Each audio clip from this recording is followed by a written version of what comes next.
Hi, I'm Michael with Menard Jewelers.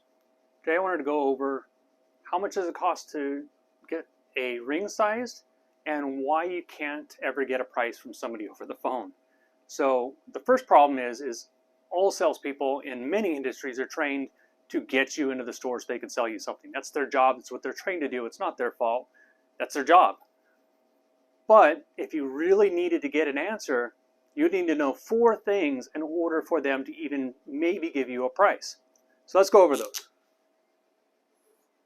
So the first thing that person on the phone is going to need to know is, what is it made out of? Is it 14 karat gold, 18? Is it platinum? Is it silver? Okay, those are the main metals that you're going to be looking at.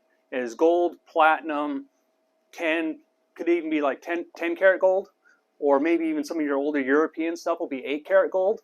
Okay, so there's a lot of variations on what metal it's going to be, and that'll be the first thing that really determines that price. So what you're going to look for inside of your ring is going to be a number with a K next to it. So it'll be an 8, 10, 12, 14, 18, or even a 22, and there's a few 19s out there. But that'll be the carat weight of that gold in the ring. Okay, if it's silver, it'll either be 925 or sterling silver. Platinum is usually just PT, or sometimes PLAT for platinum. So that'll let you know which metal it's going to be. Because if it's platinum, it's going to be 95% platinum. And platinum usually hovers around $1,000 an ounce. Whereas gold has been around, right now it's at $1,600, it's been around $2,000 an ounce. So, but the thing is if you have 14 karat, which is the most common, that's only 58% gold. So the price from platinum to gold to 14 karat is usually very similar, and people are like, well, platinum's cheaper. Why? Well, because it's 95% platinum versus 58% gold. So this has a lot to do with what metal, especially if you're going up in sizes, metal has to be added. That's a big difference. The other key thing with the metal is it white or yellow? If it's white, it's going to need rhodium. Rhodium in recent years has gone through the roof in price. A bottle of rhodium went from $160 to $2,000. So a lot of stores charge, I've seen $125 a ring to $165 per ring to rhodium plate that ring. And what that does is that puts a white coating over that ring to keep it bright and shiny, because natural white gold has like a yellow tint to it.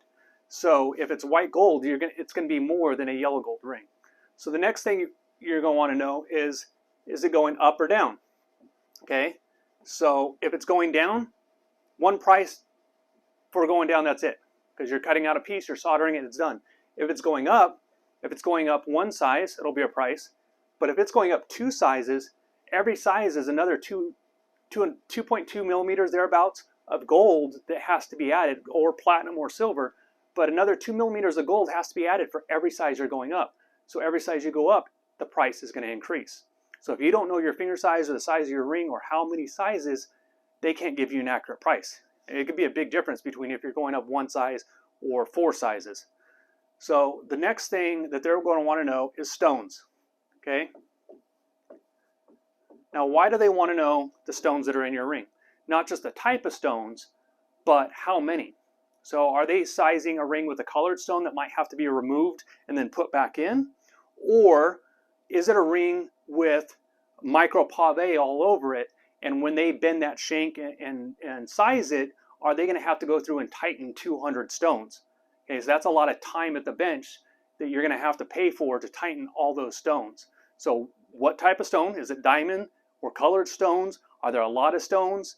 Or is it just a single solitaire with just one diamond in the middle? So that's going to make a big difference.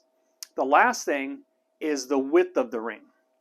So again, if you have like a solitaire, it's just a little skinny band, and you're just going up 1 size, that's going to be a little piece of gold, right? But if you have a men's band, and it's this really wide band, it's still going to be that 2 millimeters, but it's going to be 2 millimeters, 8 millimeters wide. So that's going to be a much bigger piece of gold. So we need to know how wide it is, how many and what type of stones, how many sizes up or down, and what the metal is and what color it is.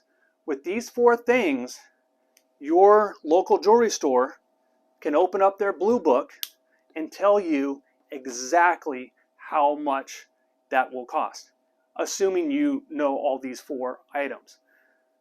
That being said, not all rings are designed to be sized. Some manufacturers will put their name across the bottom.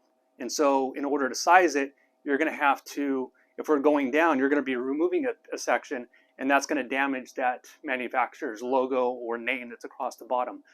Some rings that have diamonds all the way around, say like an eternity band, it's got diamonds go all the way around the entire ring.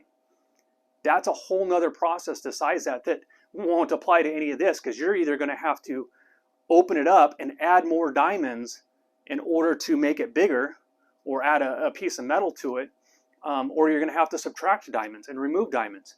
So when you're adding and removing diamonds just in order to size an eternity band, that's a whole nother cost issue that's not going to be included right here.